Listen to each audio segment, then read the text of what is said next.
Good morning and welcome to the Cultural Grants Approval Process webinar. We'll go over a few housekeeping items prior to the beginning of the webinar.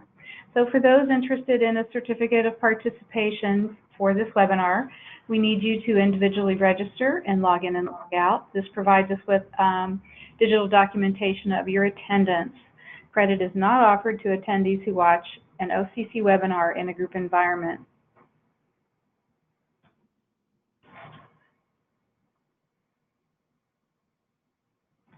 To request a certificate of attendance via email, we would ask that you wait for the last slide before sending your request for a certificate. The webinar is being recorded today, and we will have a recording of this webinar in the OFCC webinar archive. Please use the question feature on the right side of the screen at any time during the webinar, and response will be provided at the end of the presentation. Right now, I'd like to introduce our guest speakers today, Jean Stevenson, Grants and Procurement Administrator at the Commission, Jessica DeLong, Grants Administrator, and Chris Turner, Grants Financial Analyst. Welcome, team.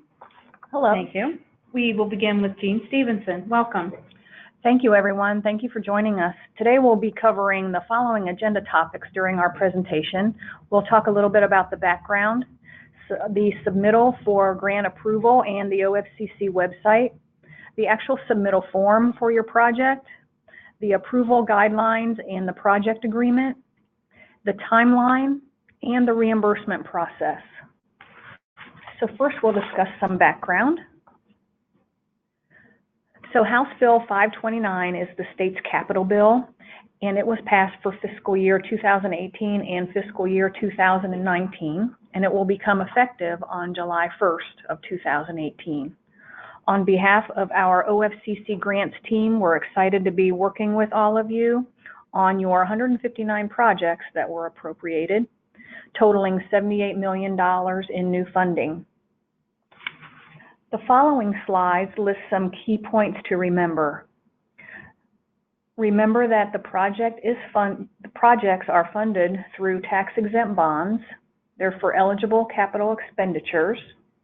Your project must support culture over the term of the bonds, which is 10 years. The project sponsor or grantee will complete the submittal form. Additional information may sometimes be required, and our office will direct you on any specifics that might be needed. Project sponsors and OFCC will ultimately sign a cooperative use agreement. And please remember that your grant is subject to state controlling board approval. And remember that this is a reimbursement grant, and we will review the reimbursement process with you later on in the presentation. At this point, I'll turn it over to Jessica DeLong to discuss the submittal process and to give you an overview of the OFCC Cultural Facilities Grant Program website. Jessica? Thank you, Jean. So Chris and I are going to take you through some of the documents that the Commission staff has created to help simplify the approval process for all parties involved. For those who are working with us here at OFCC for the second or third time, you'll find that not much has changed with the approval process. So I want to first guide you through the OFCC website so that you can locate the documents when you're ready to start compiling all the information for approval. This homepage here, I know it's a little hard to read, but you can find this at ofcc.ohio.gov. So this is just the main screen, and you'll locate the cultural grant info under the Services Programs tab up at the top there. So once you click on that, it'll take you to our home page. We're just going to cover a couple of the tabs on the left-hand side there, and we'll start with Program Eligibility. Just basic background information on how to apply for an appropriation, but most of you are most likely familiar with this process at this point if you're tuning into the webinar. Next, we're going to visit the Funding and Grant Process site. Here you can see the live links to the documents that we've created to help assist with the review approval process. We'll first start with the grants checklist really quick here. This is a good tool to use to help ensure that you have all the important documentation required to make your official submittal to OFCC. This document is for your internal use only, so it's not something that we need you to send to us. But basically, when you have all the applicable boxes checked, then that would be a good time to start working on the submittal form, which Chris is going to go over here shortly. So back to the funding and grant process site here. Just to touch base on the grant document here, the documents under the grant document list. So we have the checklist, the grant checklist descriptions, the submittal form, which is the main document that you'll turn in to us when you're ready, project approval guidelines, which is a good tool to review before you start this whole process. We have the cooperative use agreement, which we'll be signing with everybody when the time comes, when we're ready to approve the project. And then we have the non-disturbance and estoppel agreement that we'll be signing with those that lease their property. Both the cooperative use agreement and non-disturbance and estoppel are up there as a basic template. So if you would like an attorney to review that, those are there. Those are also documents that when we are ready to approve, I will draft those and send your way for signature. We'll now look at the program resources site here for a quick second. Just more basic background information on the grant. This is more focused on the construction part of the project. And then last but not least, we have Chris and I's contact information. I'm now going to pass things off to Chris Bruner, who is our grants financial analyst, and he's going to go over the submittal form with you. Okay, thanks, Jessica. Okay, for this next section, I'll discuss the submittal form, and filling out and submitting this form is the next step in the process of getting your grant. You've gotten an appropriation, now you need to get commission approval for the project. So broadly, there are 6 elements to the form. So the first part is identification. We want to know who the local project sponsor will be. The local project sponsor is the grantee. The local project sponsor must be an Ohio nonprofit or a governmental agency. Sometimes we can tell from the name of the appropriation. For example, one appropriation is Toledo Museum of Art. That's pretty clear. In other instances, however, it's not so clear. So we need the name of the organization, the type of the organization, whether it's an Ohio nonprofit or a governmental agency. We need the employer identification number and the contact information for the person we'll be working with throughout the process. Finally, we'll need the person's information who's authorized to sign legal documents. So please include that information where appropriate. So the second element is scope. You probably submitted a description of your project to your locally elected officials. We do not have that information, just the appropriation name and dollar amount. So we'll need to know about the project location. Then we'll need a narrative describing the scope of the project. What do you plan on constructing? Next, we'll need a description of how the project supports culture. And we have a statutory definition of culture found in the Ohio Revised Code. It is in section 123.28. So finally, we need to know if the building is on the National Register of Historic Places. If so, you'll need to submit your plans to the Ohio Historic Preservation Office, and please copy Jessica DeLong on your correspondence.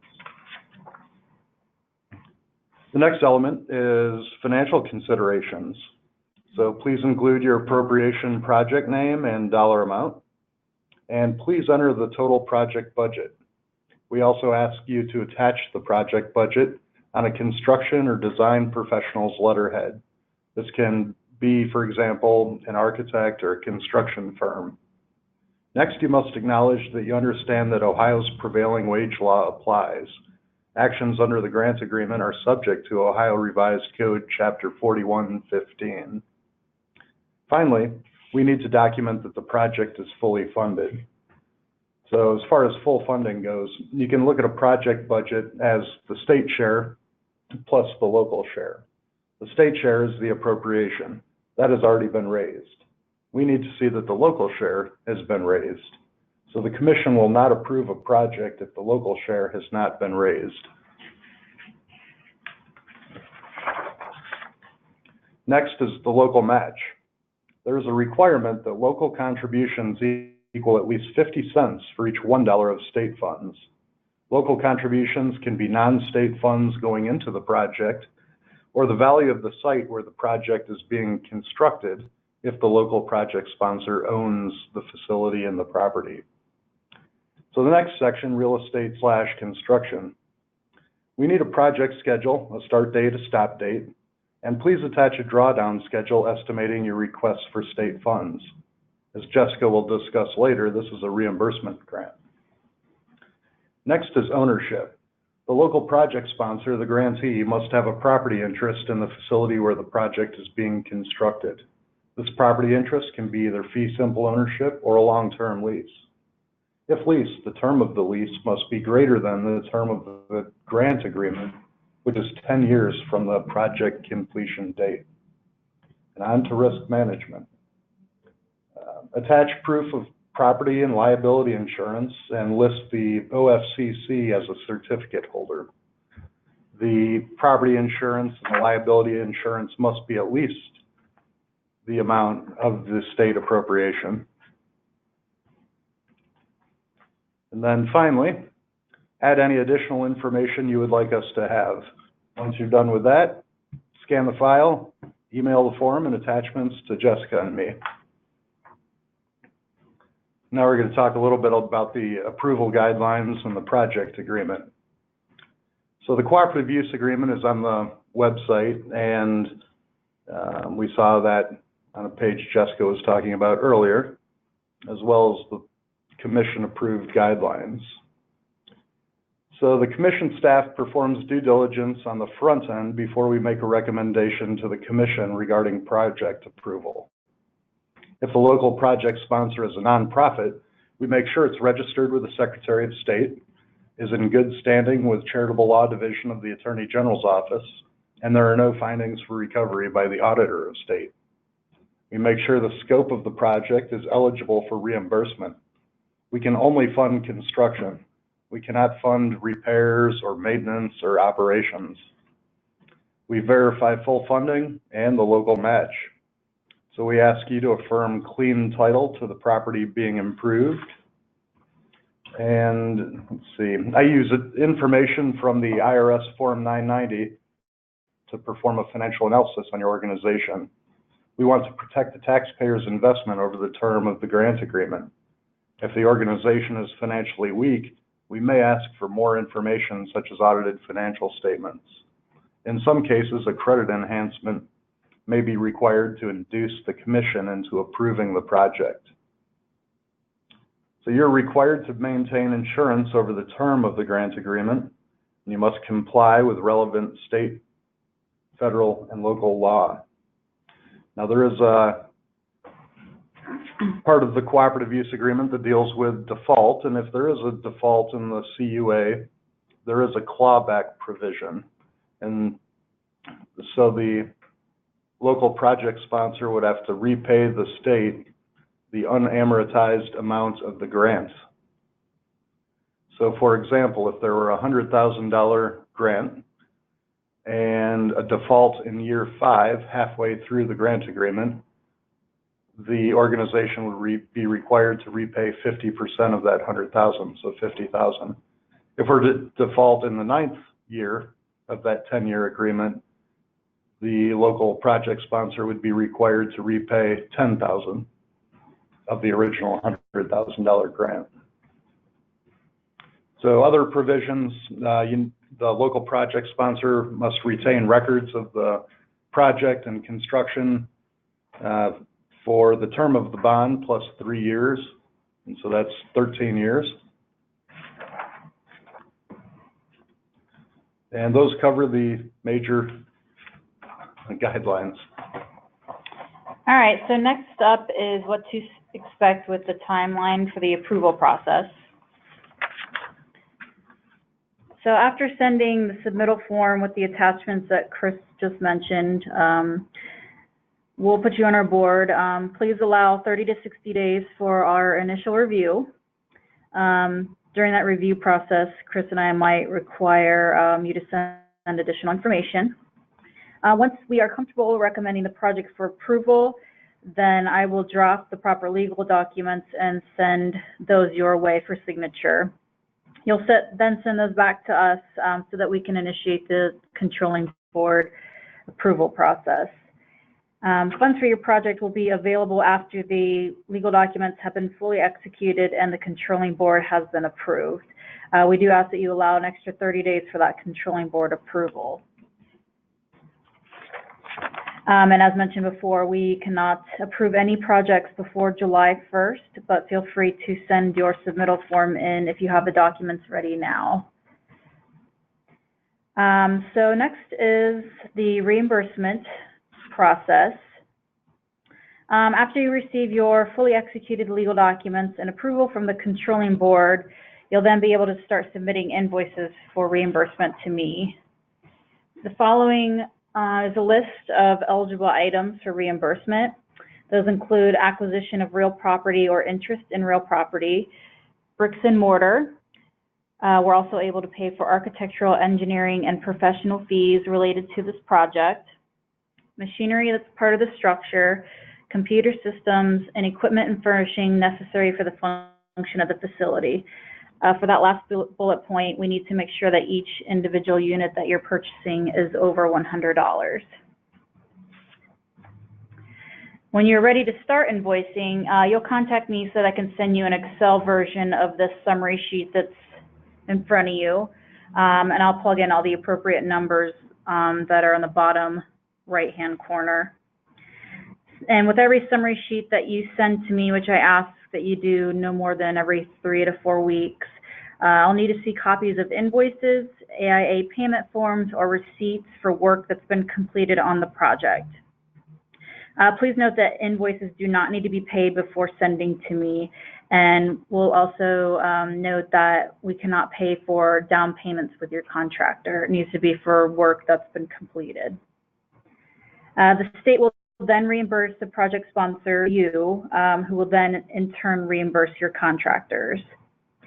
If we are not 100% of your project, then we will be holding back a retainage until the project is complete.